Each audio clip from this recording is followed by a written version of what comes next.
그리고 그 일산에서 변두리 교회가 한 20명 정도 참석합니다. 아이들은 한 3명, 4명 정도 되고요. 그래서 변두리 교회가 미리 전화를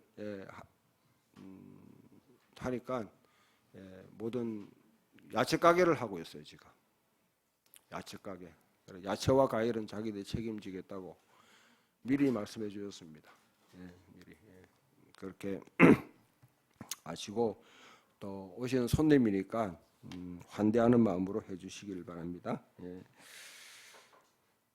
수련회 인원 파악을 위해서 용지가 뒤편에 있는데 또 기재 안 하신 분들은 뒤에 또 기록해 주시면 전체 일정을 조율하고 하는데 도움이 되겠습니다. 자, 하나님 말씀은 출애굽기 32장입니다.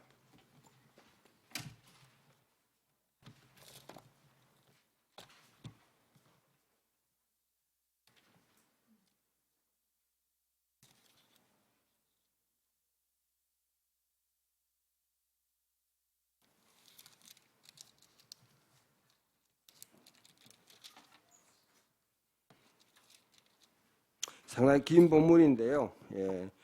일단 14절까지만 교독해서 읽겠습니다. 백성이 모세가 산에서 내려오임이 더딤을 보고 모여 백성이 아론에게 이르러 말하되 일어나라 우리를 위하여 우리를 인도할 신을 만들라. 이 모세 곧 우리를 애굽 땅에서 인도하여 낸 사람은 어찌 되었는지 알지 못함이니라.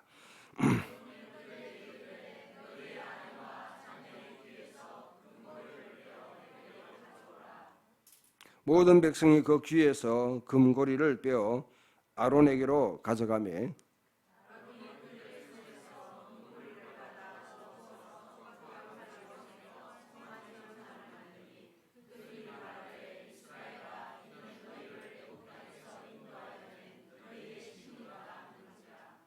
아론이 보고 그 앞에 제단을 쌓고 이에 아론이 공포하여 이르되 내일은 여호와의 전리니라 하니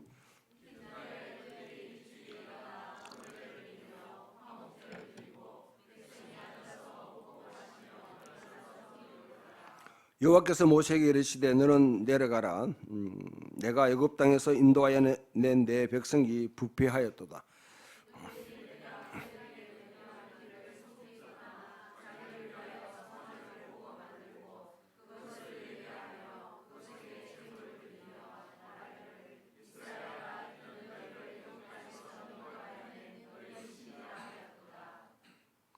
여호와께서도 모세에게 이르시되 내가 이 백성을 보니 목이 뻣뻣한 백성이로다.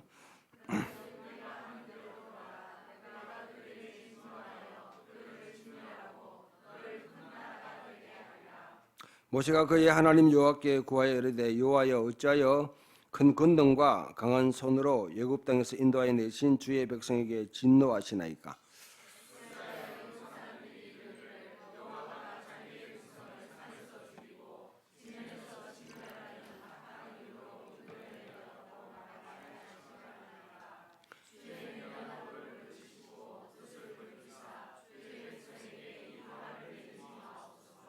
주의 종 아브라함과 이삭과 이스라엘을 기억하소서. 주께서 그들을 위하여 주를 가르쳐 맹세하신 하여 이르시기를 내가 너희 자손을 하늘의 별처럼 많게 하고 내가 허락한 이 온 땅을 너희 자손에게 주어 영원한 기업이 되게 하리라 하셨나이다.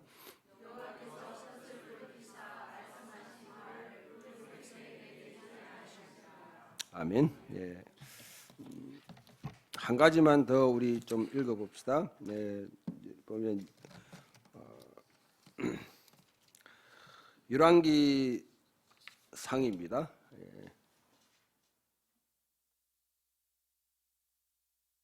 열왕기상 11장으로 가봅시다.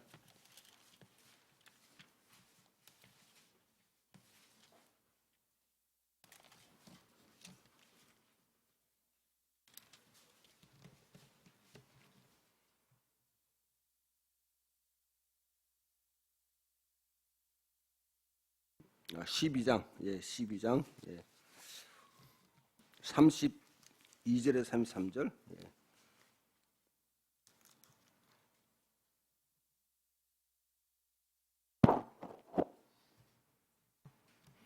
25절부터 내용인데요. 25절부터 제가 쭉 읽어드리겠습니다. 여로보암이 에브라임 산지에 세겜을 건축하고 거기서 살며 또한 거기서 나가서 분두엘을 건축하고 그의 마음에 이르기를 나라가 이제 다윗의 집으로 돌아가리로다. 만일 이 백성이 예루살렘에 있는 여호와의 성전에 제사를 드리고자 하면 올라가서 이 백성의 마음이 유다 왕 된 그들의 주 르호보암에게로 돌아가서 나를 죽이고 유다 왕 르호보암에게로 돌아가리로다 하고 이에 계획하고 두 금 송아지를 만들고 물에게 말하기를 너희는 다시는 예루살렘에 올라갈 것이 없도다. 이스라엘아 이는 너희를 애굽 땅에서 인도하여 올린 너희 신들이라 하고 하나는 베델에 두고 하나는 단에 둔지라. 이 일이 제가 되었으니 이는 백성들이 단까지 가서 그 하나에게 경배함이더라. 그가 또 산당을 짓고 레위 자손이 아닌 보통 백성으로 제사장을 삼고 여덟째 달 곧 그 달 15째 날로 절기를 정하여 유다의 절기와 비슷하게 하고 제단에 올라가되 베델에서 그와 같이 행하여 그가 만든 송아지에게 제사를 드렸으며 그가 지은 산당의 제사장을 베델에서 세웠더라. 그가 자기 마음대로 정한 달 곧 여덟째 달 15째 날로 이스라엘 자손을 위하여 절기를 정하고 베델에 쌓은 제단에 올라가서 분향하였더라. 아멘. 한 가지는 출애굽하는 상황 속에 이스라엘 백성들이 이 행했던 아주 사건으로 금송아지 우상 사건이라는 게 있습니다. 금송아지 우상. PPT 좀 올려주세요. 그 금송아지 우상 사건이 하나님 나라를 살아가는 하나님 백성으로 시험받은 이스라엘에게 어떤 영향력이 있는가 하는 것을 한번 살펴보려고 하는데요.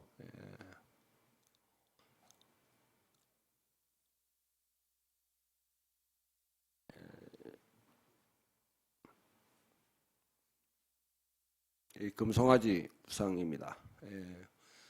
대체로 그냥 뭐 제가 만든 게 아니고요. 정확하게 뭐 이스라엘 백성들이 애굽 출애굽하는 당시에 어떤 송아지를 만들었는지는 확인될 길이 없겠죠. 지금 고고학적인 자료들이 없습니다. 그러나 주변 사회, 근동 지역에 주변 사회에 주로 만들었던 금송아지 우상이 대체로 이런 형태입니다. 그리고 대개 보면 이게 이제 바벨론이나 아니면 이집트의 피라미드 등등에서 지금 나오는 이 송아지입니다. 송아지. 생긴 거는 송아지인데 사실은 금송아지 형태로 그렇게 등장합니다. 이 신들은 아마도 이집트의 뭐 퍼타, 아몬, 레, 그 다음에 특히 이제 강하게 오리시스라는 그런 신들이 이와 같이 이제 송아지의 형상으로 그렇게 등장하는 것이죠. 이 형상을 만든 겁니다. 만든 거예요. 왜 만들었을까? 왜 만들었을까? 여기 중요한 게 오늘 읽었던 본문에 보면 출애굽기 32장 1절에 우리를 위하여 우리를 인도할 신을 만들라. 신을 만들라. 자, 모세가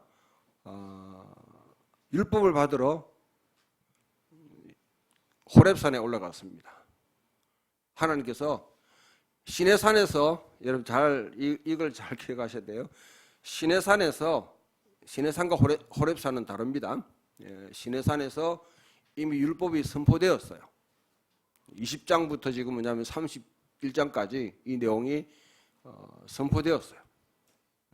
선포되어서 그 다음에 하나님께서 뭐냐면 이스라엘 백성에게 그것을 주시려고 두 돌판에 이 율법을 새기려고 올라와라 해서 40일 동안 올라가서 모세가 거기서 이제 율법을 받는, 그러니까 돌판에 새긴 율법을 받는 그런 시간에 40일 동안 비어 있으니까 남아있는 백성들이 불안해진 것이죠.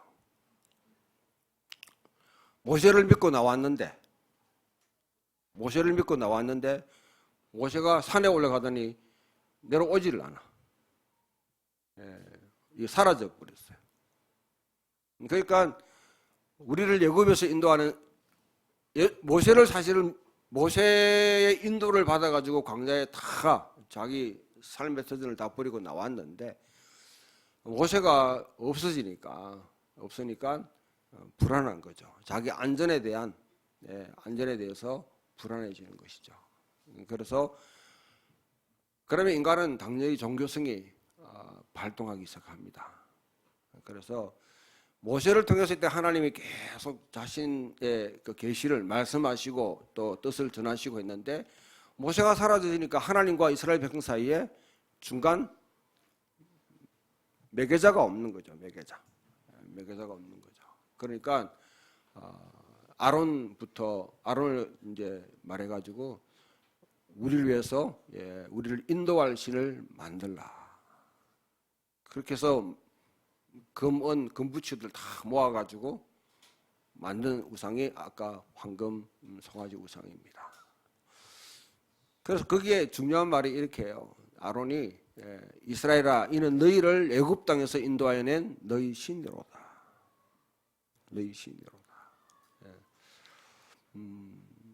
참 이해가 여러분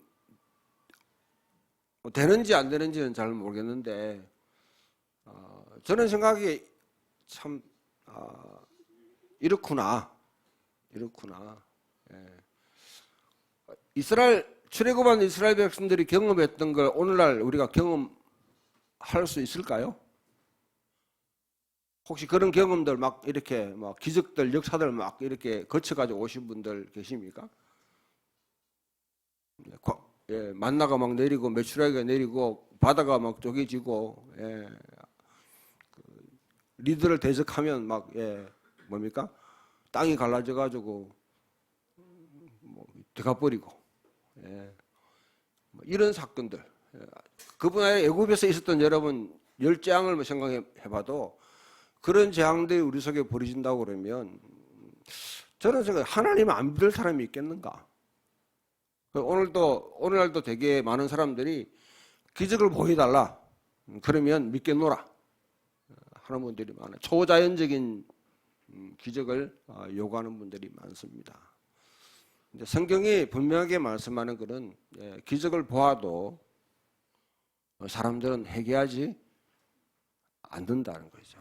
기적을 보고 믿는 믿음은 기적에 약발이 떨어지면 금방 기적은 마치 여러분 하나의 마약과 같아요. 마약과 같습니다. 저는 기적을 부인하는 사람은 아닙니다. 하나님 지금도 하늘문을 여셔서 우리 인간 삶 가운데 개입하신다고 생각해요. 우리 시공간에 개입하신다고 믿습니다. 병자를 고칠 수 있고요. 때로는 하나님께서 천지자연의 모든 이치를 깨트리고 비를 내릴 수도 있고 여러 가지 일들을 할 수 있다고 저는 믿습니다. 그런데 분명한 문제는 여러분 기적 속에는 때로는 사탄도 똑같은 기적을 행할 수 있다는 사실을 기억해야 합니다. 초자연적 역사는 우리 인생의 플러스 알파와 같습니다. 언제든지 일어날 수 있습니다. 그런데 그런 걸 보고도 어떻게 그 하나님을 신뢰하지 못하고 하나님을 조금 전에 여러분 출애굽기에 보면 다른 우상을 만들지 말라고 분명히 이야기했잖아요. 분명히 이야기하고 했는데도 불구하고 나는 아론이 앞장서서 이것을 만들었다 하는 걸 이거 어떻게 이해해야 될지 참 혹시 여러분들 가운데 이해가 잘 되면 저한테 좀 설명을 잘 해주시면 고맙겠습니다. 그래서 근데 저는 아론 속에 근본적으로 갖고 있는 이 종교성이 어쩌면 우리 속에도 같이 있는 것 같아요.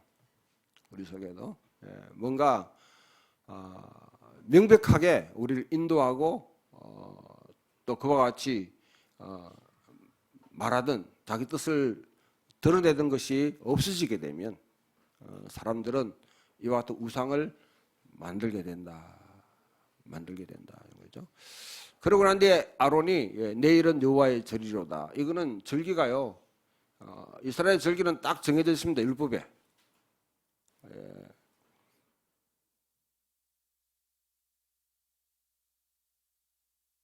출애굽할 때 6월절이죠. 6월절이 지나고 50일 다음에는 오순절. 오순절이 지나고 난 뒤에 그 다음에 7월이 되면 7월이 되면 그때는 이제는 장막절을 보내는 거죠. 장막절과 더불어서 그 당시에 이제 욤키프로 해가지고 대속죄일이라든지 이런 게 다 붙어 있는데요. 이런 절개들이 딱 정해 있는데 아론이 바로 금송아지를 만들고 난 뒤에 여호와의 절이로다. 하나님의 정하신 이 시간들 이걸 갖다가 다 바꿔버린 거죠.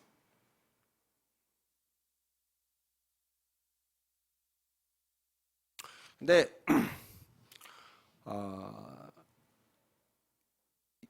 그 이집트의 신들은 대개 이와 같이 금송아지나 황소로 많이 형성되는데 여러분 성경에 보면 그 야곱의 전능자라는 말이 나오죠. 야곱의 전능자.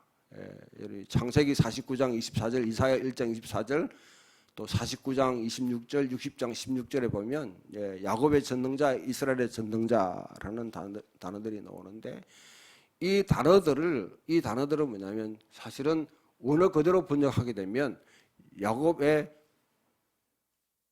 송아지라는 거죠. 수송아지라는 거죠. 이스라엘의 수송아지. 그게 전능자라는 겁니다. 달리 말하면 지금 금송아지를 만들어 놓고 지금 하는 말 바로 금송아지가 자기들을 인도하는 전능자라고 지금 뿔과 같이 황소와 같이 힘세서 권능을 가지고 그 백성을 인도하는 것으로 그렇게 인정하는 겁니다. 이거는 잘 안 보이시죠? 넘어가시고 자 여기까지. 그러면 이게 저는 이스라엘 백성들이 왜 이와 같이 황금 송아지를 만들었을까?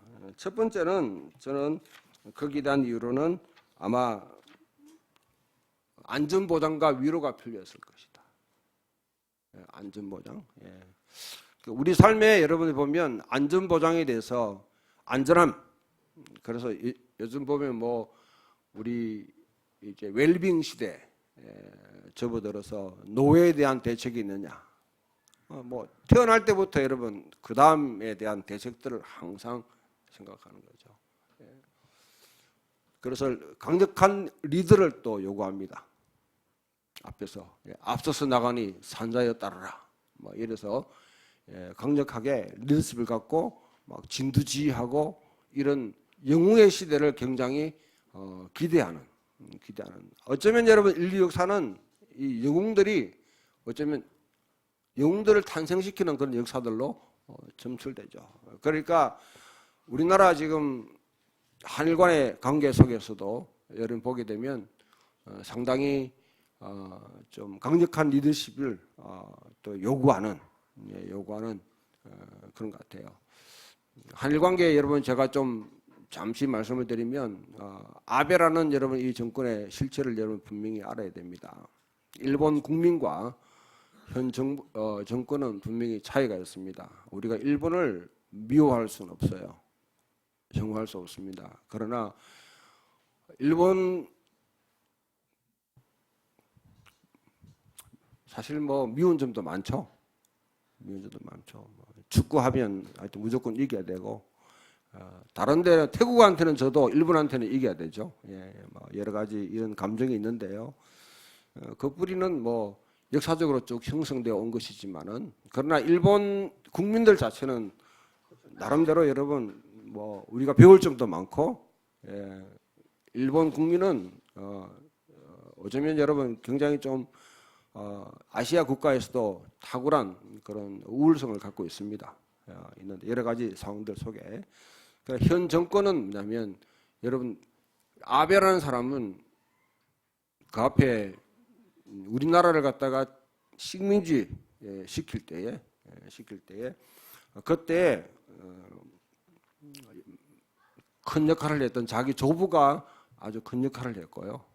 그 다음에 소위 말하면 유신, 우리나라 유신 정권이라는 게 있었죠. 박정희 정권이. 유신은 뭐냐면 일본의 유신 시대를 갖다가 사실 본받은 겁니다. 그 유신 시대를 열었던 사람이 아베의 그 조상입니다. 그게 뭐냐면 천황제를 갖다가 만들고, 그래서 일본이 마치 떠오른 태양으로 여기서 식민 지배를 하는 것을 정당화시키는 이런 하나의 전통을 갖고 있었던 그런 곳입니다. 집안인데, 이 집안이 사실은 이제 2차 대전을 통해 가지고 시행해 가서 전체 이제 제국주의를 만들어서 지배를 하려고 실패를 했고, 전쟁에서 패배했죠. 패배하고 난 뒤에 일본 사회는 사실 좌파들이 여러분 요즘 우리는 뭐 자경, 그 좌파, 빨갱이 하는 이 세력들이 사실 일본에서 굉장히 많이 한때는 상당히 많이 번성했습니다. 특히 대학가에, 우리나라 여러분 80년도에 대학가에 뭐 대부분의 대학들이 전부 다 주사파라든지 아니면 PD, 뭐 NL 여러분 들어봤을 텐데 이런 걸로 다 장악됐듯이, 그 당시는 일본 60년대가 거의 그와 같은 거예요. 60년대는 전 세계가 프랑스로부터 영국, 프랑스, 그다음 미국까지 전 세계가 특히 일본도 이탈리아도 좌파들이 전체 세계를 갖다 뒤흔드는 그런 시대였어요. 그런데 아마 아베는 그때 고등학교를 대학교를 다니면서 유일하게 이런 좌파에 대해서 대항하는 그룹들을 만들고 힘을 키워왔던 사람입니다. 그런데 그 아베의 현재 배후에는 누가 있냐면 두 가지를 여러분 분명히 염두해야 됩니다. 한 개는 일본 의회라는 실체가 있습니다. 옛날 그 유신 시대를 만들었던, 일본의 유신 시대를 만들었던 그와 같은 사람들, 그 의회가 아마 일본 국회의원 가운데 거의 3분의 2가 거기에 속해 있습니다. 옛날 제국주의를, 천황제를 부활시키고 제국주의를 추구하려고 하는 그 집단들, 거기에 한 개 플러스가 되는 게 신도해서 우리 신사삼배를 추구했던 이 그룹들이 지금 아베 정권을 뒷받침하고 있습니다. 일본 사람들은 아베의 강력한 리더십에 대해서 지금 상당히 현혹되는 거죠. 현혹되죠. 그래서 그 앞에 여러분 일본이 노무현 정부, 김대중 정부 당시에 직접 뭐 한국에 대해서 사죄하고 했던 것을 고노회담이라고 그렇게 하는데, 그런 걸 다 이제는 없는 것으로 하고, 지금 이와 같이 아주 좀 제국주의 본성을 드러내는데, 거기에 대해서 여러분들이 잘 경계하고, 그와 같은, 그럼 우리나라도 그와 같은 리더십이 필요할까? 우리에게도 그와 같은 리더십이 필요할까? 주변 나라와의 어떤 상황에 대해서 아무 관계없이 이와 같이 강력한 리더십을 가지고 등장하는, 이게 여러분 바로 하나님 나라를 추구하는 데 있어 가지고 가장 결정적인 장애가 무엇인지를 보여주는 것이 바로 이 황금 송아지 사건입니다. 조금 더 보게 되면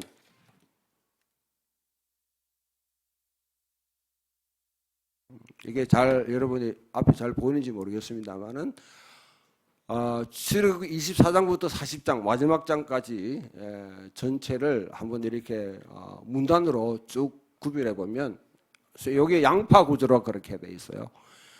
A와 B, C, D, 구름과 불 가운데 하나님이 신현하시고, 그 다음에 개와 상과 촛대를 만드는 것, 그 다음에 성막을 만드는 것, 부사렐과 올리압이 이와 같이 참여해가지고 성막을 만듭니다. 그 다음에 안식일을 선포합니다. 근데 그 중간에 딱 끼어 있는 것이 황금 송아지 우상이에요. 이 말은 뭐냐면, 지금 여러분 성막과 안식일, 이 이스라엘 백성들이 가지고 있는 중요한 하나의 뭐냐면 제도인데, 하나님 임재를 상징하는 제도인데, 이 가운데 안식일을 지키고 성막을 지키는 성막에서 하나님의 임재를 경험하는 백성으로 하나님의 언약 관계 속에서 살아가도록 요구하는데, 그 중간에 황금 송아지 사건이 딱 등장하는 건 뭐냐면, 강력한 리더십을 갖고 있는 사람, 그 사람이 있어야 된다는 거예요. 그 사람이. 그래서 하나님의 통치 대신에, 하나님이 우리를 직접 모세를 통해서 대리 통치하는 것 대신에 이와 같은 리더십을 갖고 있는, 강력한 지도자를 갖고 있는 이 사람이 등장해야 우리는 모든 문제를 해결해 나갈 수 있고, 안전할 수 있고, 또 이 광야 생활을 무난하게 지낼 수 있다고 그렇게 보는 것이죠.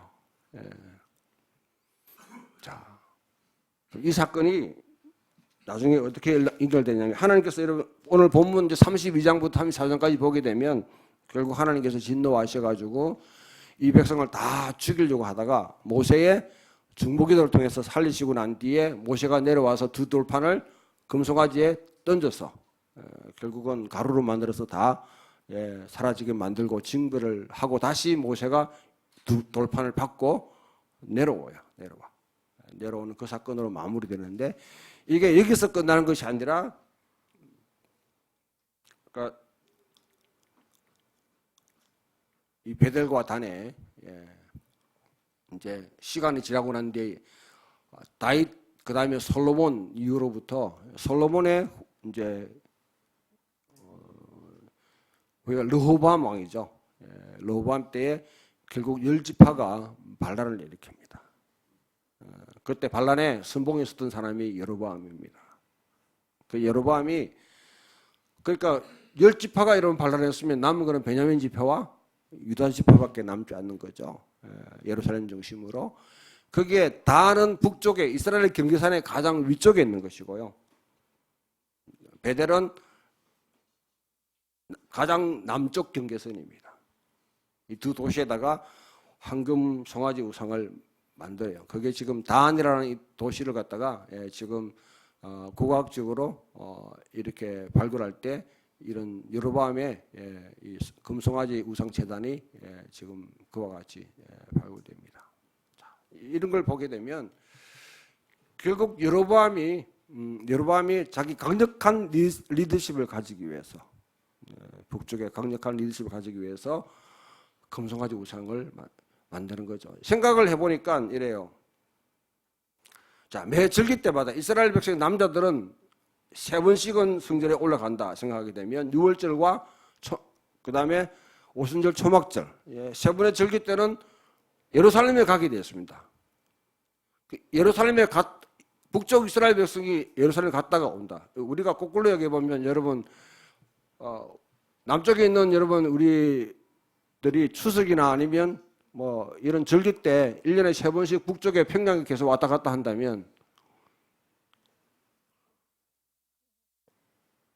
어떻게 해야 돼요?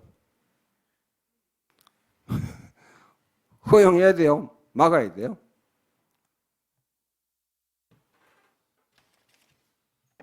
지금 상황에서요.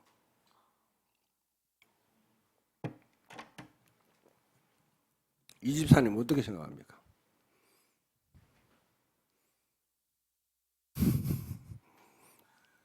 뜬금없이 뭐 질문을 더 죄송합니다만은 좀 애매모호한 상황이죠, 지금은. 그러나 아마 여러분 한 10년, 20년 전만 우리 이 이야기가 나왔다고 그러면 절대 가면 안 되죠. 그렇게 할 거예요. 왜냐하면 뭐 공산당 아니면 여러분 뭐 이렇게 빨간물 들어가 오면 어떻게 할 거냐. 이런 생각을 당연히 여로보암도 하게 되는 거죠. 그래서 결국은 반역을 일으켜가지고 나를 죽일 것이다 생각하게 되니까 자기 권위를 갖다가 세우기 위해서 그와 같이 단과 베델에다가 금송아지 우상을 만들어 놓고 숭배하게 만들고, 여기에 로보암이 했던 중요한 일들은 하나님이 본래 주신 율법을 갖다가 다 고쳐버려요. 첫 번째는 뭡니까? 절기를 갖다가 본래 7월 달에 장막절을 지키게 되어 있는데 그걸 8월로 연기합니다. 8월로 만들어요. 그 다음에 제사장, 본래 레위의 후손들만이 제사장이 될 수 있는데 보통 사람을 제사장으로 삼아가지고 제사 드리게 만드는 거죠. 근데 여러분들 뒤에 보면 제가 여러분 뭐 영어로 이렇게 죄송합니다. 영어로 되어 있는데 쭉 적어놓은 게 뭐냐면 위에 있는 거는요 여로보암의 도, 여로보암의 길, 그 다음에 뒤에는 밑에는 여로보암의 죄에 관해서 쭉 이와 같이 적어놓은 건데요. 열왕기상을 상하를 여러분 쭉 읽어보면 그 다음에 역대상하는 아예 뭐냐면 북쪽 이스라엘에 대한 역사가 없기 때문에 열왕기상하를 읽어보면 계속 북쪽 이스라엘 역사를 이야기할 때 반복해서 나오는 말이 있습니다.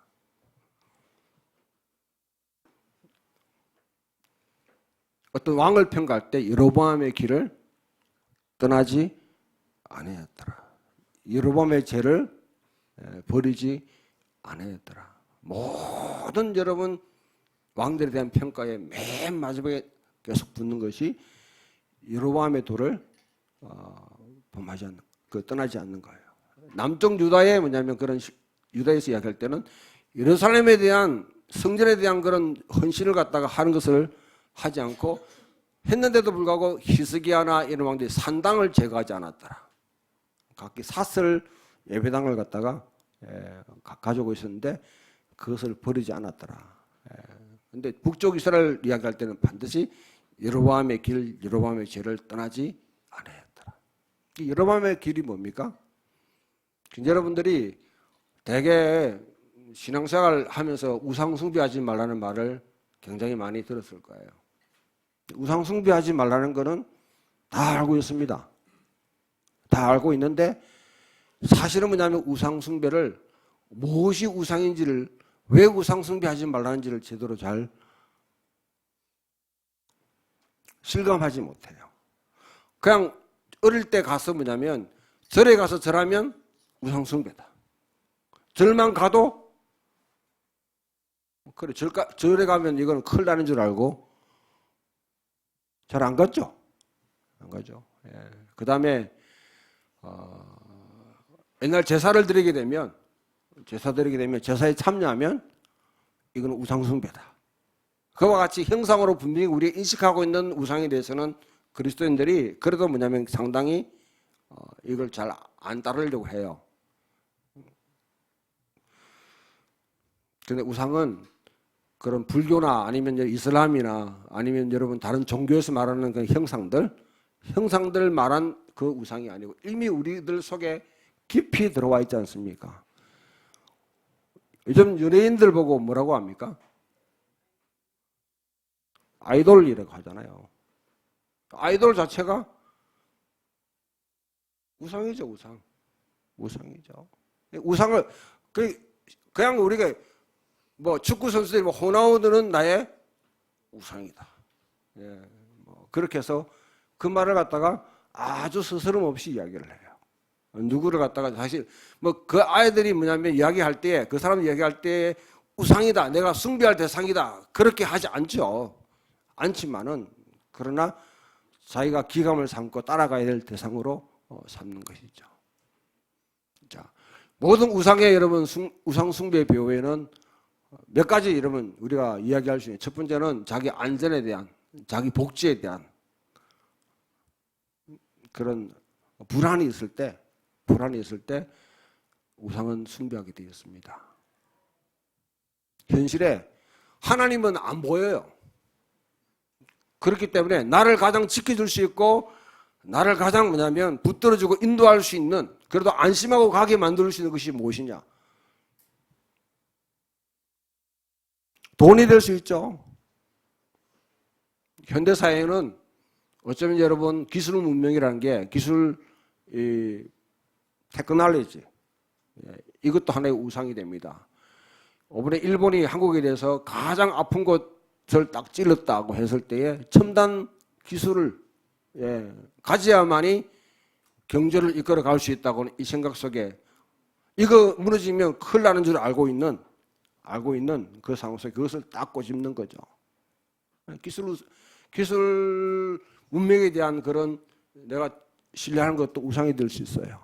때로는 자녀가 될 수도 있고 자녀가 여러분 뭐 잘 크면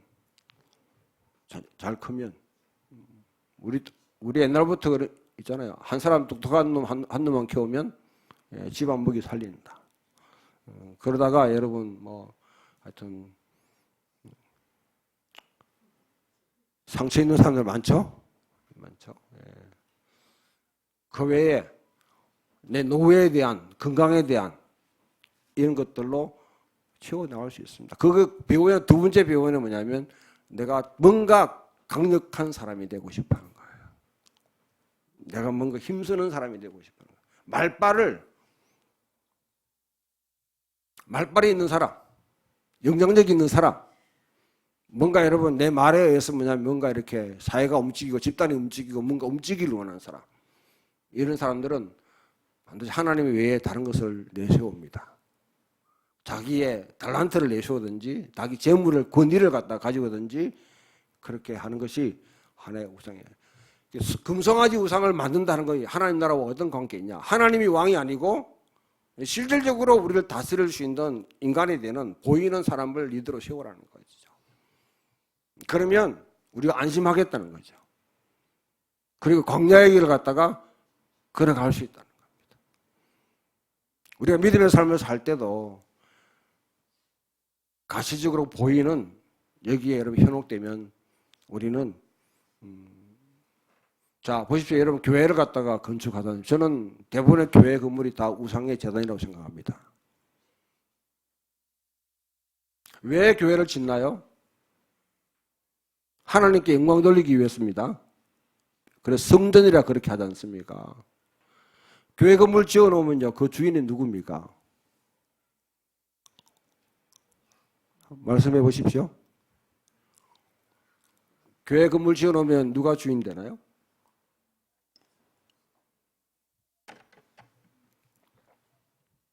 누가 주인 노릇하나요? 목사?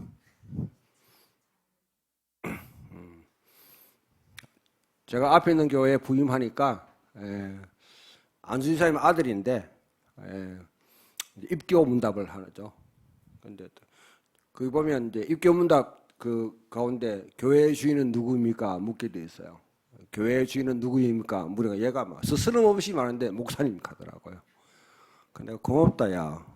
나를 갖다가 금방 부임한 나를 갖다 교회 주인으로 인정하니까 고마운데 니 다시 나가가지고 공부하고 와라.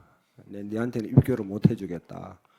다시 돌려보내가지고 교육 받게 하고 왔는데 걔가 보기에는 목사가 주인 노릇하는 것이죠. 주인 노릇. 근데 때로는 여러분 교회가 이제 강력한 리더십을 갖고 있는 카리스마가 있는 그런 목사가 주인 노릇 하기도 하지만은 때로는 목사는 또 앞에 얼굴 마담이고 장로님들이 강력한 리더십을 갖고 아니면 교회 토착 세력들이 있어요. 제 같이 사역했던 친구 중에 한 명이 지금 어느 교회 가가지고 사역하는데 들으니까 뭐 분통이 터지는데요. 한 집안에 그냥 완전히 한 집안에 그냥 완전히 그냥 교회를 다 장악하고 있어. 그 가문의 뜻을 어긋나면 목사는 버틸 수 없는 그런 구조. 그러니까 목사가 되든 여러분 아니면 어떤 집단적인 어떤 자기 기득권 세력들이 되든 그 사람들이 결국은 교회란 걸 지어놓고 주인 노릇하는 것이죠. 제가 왜 교회 건축을 하면 안 된다고 하는 말이냐면 이 건물 자체가요 묘한 게 있습니다. 윈스턴 처칠이 했던 말이 있습니다. 지가 했는 말인지 또 빌려가 했는지 모르지만 우리가 건물을 짓지만 건물이 우리를 짓는다. 우리가 건물을 지어요. 근데 지어놓은 건물이 다시 우리를 짓게만. 이게 우상숭배와 똑같습니다. 우리가 우상을 만듭니다. 우상을 숭배해요. 그럼 우상이 우리를 갖다가 이제는 숭배하도록 우리를 만들어가요. 그래서 우상 숭배의 가장 큰 문제는 뭐냐면 우상은요 숭배하는 자를 닮게 만듭니다. 닮아가게 만들어요. 예. 여러분들 하나님을 예배한다고 했을 때 어떤 하나님을 예배하는지에 대해서 저는 제 개인적으로 하나님은 여러분 우리가 완벽하게 알 수는 없습니다.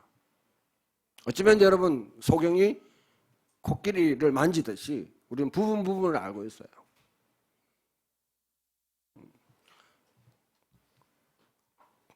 그러나 어떤 부분에 여러분 강력하게 내가 초점을 맞추느냐에 따라 그 사람의 성격이나 아니면 삶의 방식이 달라질 수 있습니다. 달라집니다. 내가 지금 뭐냐면 살아가고 있는데 난 누구를 닮고 있는가? 누구를 닮고 있는가를 보게 되면 바로 내가 닮아가는 우상이 때로는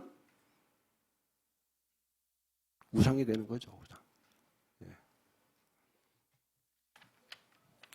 이 전체적인 죄송합니다. 영어로 뭐 되어 있는 걸 제가 그래서 계속해서 여러분 열왕기상이나 그 다음에 신명기 9장 10장에도 똑같이 여기 출애굽기 32장부터 35장까지 있는 이 금송아지 우상 사건 또 신명기 9장 10장에 보면 또 되풀이해요. 그 다음에 여러분 느헤미야 9장이라든지 시편 106편 그 다음에 호세아서라든지 예레미야서에 이 금송아지 우상은 계속 과거가 소환됩니다. 이스라엘 백성들을 경계할 때에 그만큼 단순히 한 사건이 아니라 이스라엘 민족 전체에 지속적인 영향력을 줬던 사건이죠. 그리고 언제든지 본받을 수 있는 비관적으로 이런 게 있습니다. 이스라엘 백성이 광야 생활할 때에 하나님께 뭐냐면 물을 달라고 막 이렇게 막 해가지고 하나님 이제 화가 나가지고 어떻게 합니까? 녹뱀을 그 뱀을 그 뱀을 보내가지고 막 이렇게 이제 다 부러뜨고 막 그렇게 해요. 그러니까 막 부러뜨니까 모세가 또 중보기도 해가지고 왜 다 죽이려고 그럽니까? 하고 막 이렇게 항의하니까 하나님이 어떻게 합니까? 녹뱀을 세워라. 녹뱀. 그 녹뱀을 보는 자는 치유된다. 그런데 녹뱀을 세워가지고 보면 안 된다 하는데 죽어도 또 안 보는 인간들이었어요. 본다고 낫나? 본다고 낫나? 거짓말하지 마라. 어떤 사람은 인도주의로 어떻게 합니까? 의사들이, 간호사들이 약 발라가면서 물린 자를 안 처방도 된다. 처방하면 된다. 이래가지고 인도주의 입장에서 또 막 고실적으로 하는 사람이 있죠. 보면 낫는데 안 그래요. 그때 여러분 노는 게 뭐냐면 죽어도 안 보는 사람은 목이 곧은 백성이라. 목이 곧은 백성. 목이 곧은 백성이 계속해서 여러분 이 출애굽기 32장부터 35장에 그 다음에 신명기 9장 10장에 계속 반복해 나옵니다.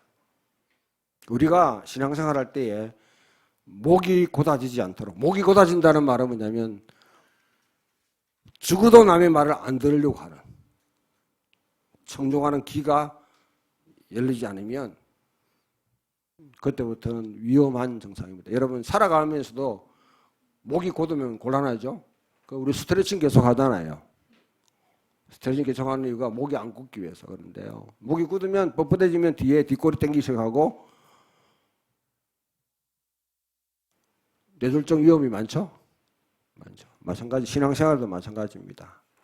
근데 이런 이야기가 있어요. 이사야 6장에 보게 되면 이사야에게 하나님께서 복음을 사명을 주실 때 너는 가서 들어도 듣지 못하고 보기는 보아도 보지 못하고 깨달지 못하게 하려고 말씀을 증가하게 만들어요. 때로는 목회자의 사명이 이럴 때도 있습니다. 복음을 전하고 하나님 나라를 전하고 때로는 진리와 정의를 정하고 해도 그 말이 듣기 싫은 사람들이 있어요. 암만 전해도 귀가 안 들려요. 듣기는 들어요. 제가 여러분 이전에 목회자들 모인 자리에서 세 가지를 이야기했는데 11조 희년, 그 다음에 또 뭐 이야기했노?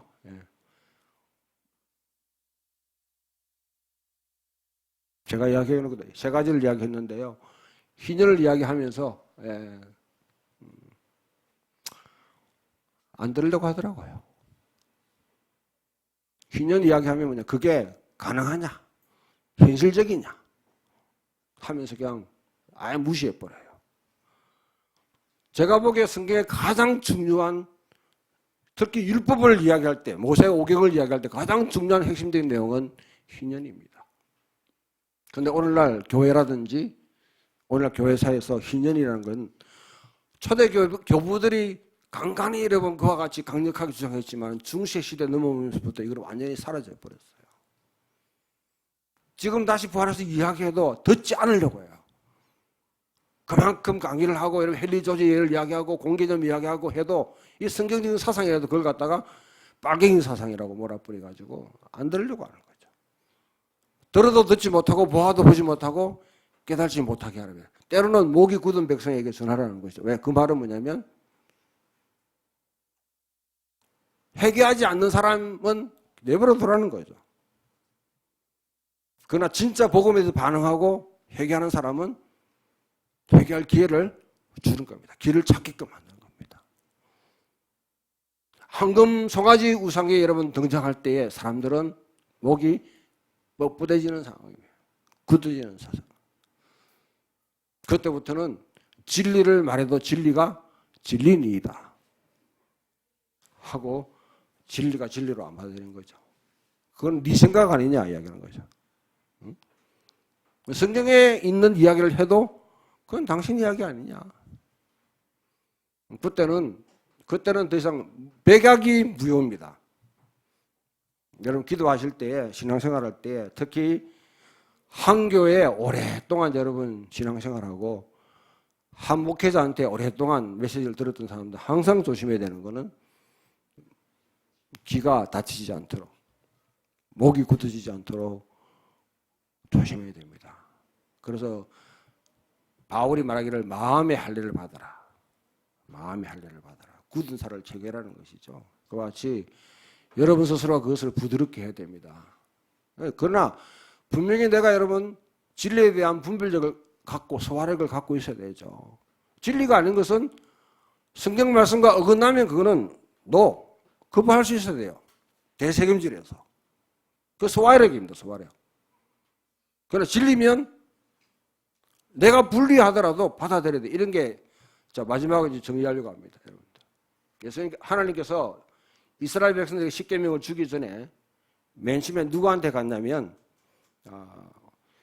에돔 족속한테 갔어요. 지금 이제 요르단 사람들한테 갔습니다.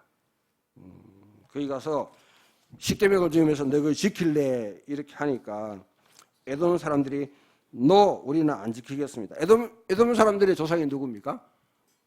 에서죠. 에서는 뭐냐면 칼을 믿고 살게 돼 있어요. 칼을 믿고 사니까 살인을 하는 거죠. 살인을 정당화시키는 집단입니다. 우리 민족이 뭐냐면 조부가 에서는 칼을 믿고 사는 사람인데 그럼 우리는 그걸 십계명을 받으려면 살인하지 말라 됐으니까 우리는 없어지는 것과 똑같이 못 지킵니다 하고 거부했대요. 두 번째, 암몬과 모압 사람들. 지금 여러분 시리아 아니면 또 요르단 쪽에 있는 이 사람들한테 가서 너희한테 십계명을 지키라 하고 주니까 읽어보니까 이거 뭐야? 읽어보니까 가늠하지 말라. 그런데 암몬과 모압은 뭡니까? 룻의 딸들이 아버지와 근친상간해가지고 생겼던 민족이에요. 그러니까 우리 민족의 정체성을 갖다가 기원을 부인한다 해가지고 못 지킨다고 거부했어요. 세 번째, 이스마엘 사람들. 이스마엘 사람들은 누굽니까? 이스마엘, 아브라함의 이스마엘 가가지고 거기 가서 뭐냐면 이 율법을 지킬래 모세를 주니까 그 사람들은 왜냐하면 이스마엘 사람들은 도둑질하며 사는 사람들이거든요. 도둑질하며 살도록 되어 있어요. 남의 것을 훔치고 빼앗고 약탈해서 살고 되는데 자기 삶의 모든 것을 다 이거 내려놔야 되니까 너 안 지켰다는 거죠. 그래서 하나님께서 이스라엘 백성 가가지고 너희 이거 지킬래 하니까 예, 지키겠습니다 해서 이스라엘에게 율법을 주셨대. 이거는 내 말이 아니고요. 이거는 유대인의 미드라시에 있는 랍비들의 문헌에 나오는 내용입니다. 유대인들은 그렇게 생각했다는 거죠. 그렇게. 여기에 그러나 이 말이 여러분 저는 뭐 이거는 지어낸 말이에요. 랍비들이 해석한 말이지만 일리가 있다는 게 하나님 말씀 십계명 아무리 이야기해도 나와 맞지 않으면 나는 팅거려. 나는 못 지키겠다. 왜? 내 삶이나 내 가정이나 이때 살아왔던 내 기원이나 이것이 다 박살나는데 이거 부정되는데 어떻게 지키냐고. 이렇게 하면 무슨 말을 해도 여러분 못 듣습니다. 성령도 감당하지 못하는 사람 됩니다. 저는 교회 생활하면서 목이 곧은 사람들, 소위 말하면 강팍한 사람이라고 그렇게 하죠. 귀가 닫혀있는 사람들을 많이 봅니다. 그렇지 않으려고요. 그렇게 안 되려고 몸부림쳐야 돼요. 안 그러면 침륜에 빠지면 침륜에 자기 신앙의 늪에 빠지게 됩니다. 결국은 이 광야에 황금 송아지를 만들었던 이 사람들이 누굽니까? 계속 목이 곧은 백성이라 목이 곧은 내가 저를 진밀이라고 하는 것은 이미 모세가 그만큼 얘기하고 시내에서 하나님 율법을 말씀해도 나는 안 듣겠다고 작정해버리면 더 이상 하나님도 어떻게 할 수가 없어요. 하나님도 어떻게 할 수 없습니다. 하나님 나라를 살아가면서 하나님의 통치를 받는 거, 우리가 성령이 우리 속에 계셔서 우리를 통해 하나님 통치하시는데요. 하나님 나라의 목회자나 다른 사람이 사실은 매개물이 될 수 없습니다. 그거 인정하세요? 목사한테 너무 의존하지 마십시오. 절대로. 그건 굉장히 위험한 겁니다.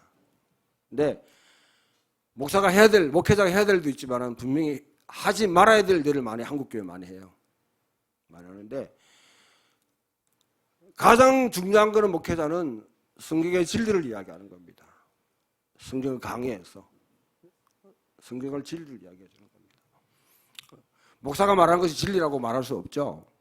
해석이죠, 해석. 그러나 진리를 가능한 진리답게 해석해 나가야 되죠. 그런데 그 과정 속에 내가 내 개인의 어떤 취향이나 성향 그것 때문에 딱 나는 더 이상 받아들이지 않겠다면 목이 곧은 백성이 될 수 있습니다. 그렇기 때문에 여러분 스스로 살아갈 수 있는 가장 중요한 방법은 다른 사람 그렇다고 여러분 인터넷이나 아니면 기독교 방송 틀어가지고 다른 사람 설교 듣지 말고요. 묵상하세요. 묵상. 하나님 말씀과 직접 대면해서 묵상하는 훈련을 계속해. 그것이 신앙의 자생력입니다. 묵상하는 사람은 목회자 없어도 교회 없어도 광야에 던져놔도 생존할 수 있습니다. 교회가 우상이 되면 안 됩니다. 여러분 풍경 있는 교회도 우상이 될 수 있는 가능성이 있습니다. 이것이 중요한 게 아니고 하나님과 성령과 예수 그리스도께서 역사하시는 더 중요한 것이죠. 그것을 따라서 추구해 나가고 닮아가는 또 저와 여러분 되기를 주님 이름으로 축원드립니다.